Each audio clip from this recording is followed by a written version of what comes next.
69,000 शिक्षक भर्ती मामले में इलाहाबाद हाईकोर्ट की लखनऊ की डबल बेंच के फैसले के बाद पहले एक तरफ ओबीसी और एससी वर्ग के अभ्यर्थियों ने अपना प्रदर्शन जल्द सूची जारी करने को लेकर शुरू किया, तो वहीं जनरल वर्ग के अभ्यर्थी भी आज से प्रदर्शन शुरू कर चुके हैं। उनका कहना है कि किसी भी तरीके से सूची में रिवीजन नहीं होना चाहिए। जनरल वर्ग के एक अभ्यर्थी जो इस वक्त चयनित भी हो चुके हैं और वो इस वक्त एक शिक्षक के तौर पर अपनी सेवाएं भी दे रहे हैं, अभिषेक के हमारे साथ हैं। अक्षय जी, ये बताइए, जनरल वर्ग के अभ्यर्थी आज अपना प्रदर्शन शुरू किए, क्या जो लड़ाई हुई और जो इलाहाबाद हाईकोर्ट की लखनऊ डबल बेंच का फैसला आया, सबसे पहले तो आप उस फैसले को कैसे देखते हैं? उस फैसले का क्या? सर, जो माननीय हाईकोर्ट का फैसला आया है डबल बेंच का, उससे पहले हम लोगों को ये जानना जरूरी है कि हम लोग पहले सिंगल बेंच से वो केस जीत चुके हैं, और उससे भी पहले सर ये जानना है कि ये भर्ती जो है वो 2018 से क्या कहते हैं प्रकाश में आई। इस भर्ती का आलोक जो हुआ 2018 नवंबर में हुआ, 19 में इसका परीक्षा हुई इसकी, और तमाम विसंगतियों को दूर करते हुए जब इस भर्ती परीक्षा में हम लोगों ने इसमें 2020 में चयन पाया।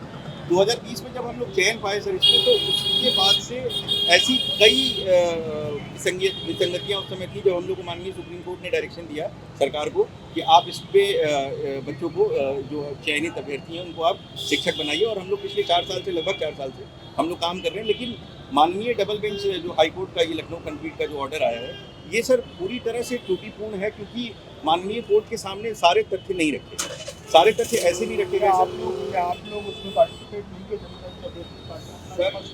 सर, हम अपना पक्ष कैसे रख सकते हैं? सुबह 8 बजे से विद्यालय होता है जिसमें हमें 7:45 पे रिपोर्ट करना होता है।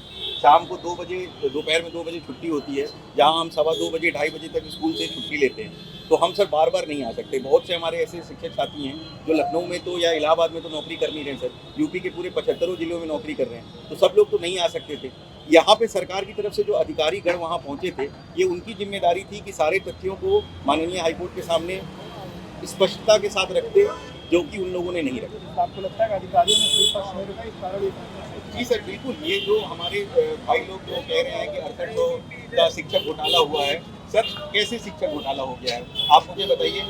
69,000 टोटल शिक्षक की पोस्ट थी, ठीक है। आप मुझे बस इतना बताइए सर, खुद बेसिक शिक्षा के विभाग ने एक एक पेपर जारी किया था जिसमें लिखा हुआ था कि 69,000 में 34,500 जो अनरिजर्व कैटेगरी की सीट हुई, उस 34,500 में से सर सिर्फ 20,000, आप इसको चेक कर सकते हैं नेट पे, मैं आपके ऑन कैमरा कह रहा हूँ, सिर्फ 20,000 लोग जनरल के कैंडिडेट सेलेक्ट हुए, बाकी 69,000 में।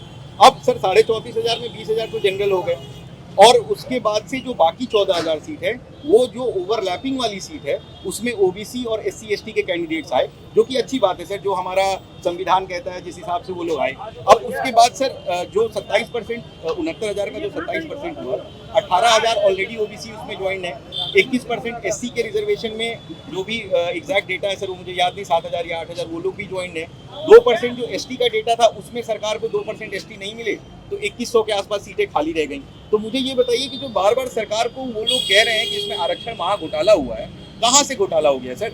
69,000 में अगर आप माइनस करिए 20,000 जो यूआर के सीट्स, ठीक है, तो टोटल तो 49,000 हुए।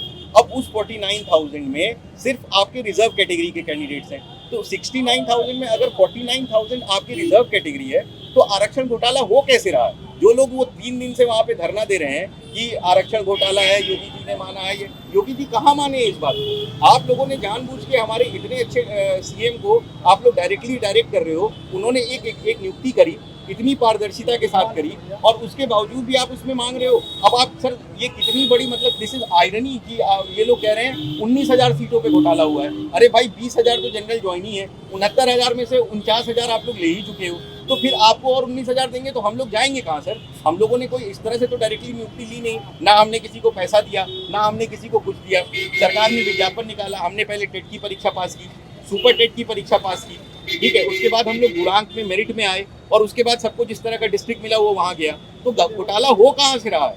आप इसे बिना मतलब का, बिना मतलब का आप इसे आरक्षण का रंग देके, घोटाले का रंग देके, राजनीतिक रंग देके इस चीज को क्यों फंसा रहे हैं? राजनीतिक रंग ऐसे है सर कि मुझे ऐसा लग रहा है कि ये लोग जानबूझ के हमारे जो मुख्यमंत्री हैं, लोकप्रिय मुख्यमंत्री, उनके ऊपर दबाव बनाने की कोशिश कर रहे हैं। सर आप बताइए, आप मीडिया के हैं, क्या ये गलत नहीं है कि जो हमारे डिप्टी सीएम सर हैं वो जिस दिन माननीय हाईकोर्ट का ये फैसला आता है उनको अधिकारियों से पूछना चाहिए सर। जब ये फैसला आया था तो उस समय भी वो हमारे डिप्टी सीएम थे।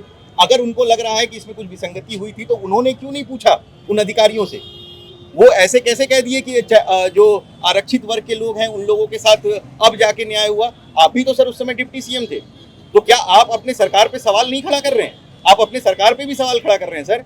और आखिर एक मुझे बात बताइए कि हम चयनित जाएं तो कहाँ जाएं? मुझे बस इस बात का जवाब दीजिए। और मुझे सर कोई भी, जितने भी आपके न्यूज़ चैनल में इतने दिन से चल रहा है, आप लोग मुझे बस इतना बताइए सर कि 69,000 में से 49,000 आपके रिजर्व कैटेगरी के कैंडिडेट्स हैं।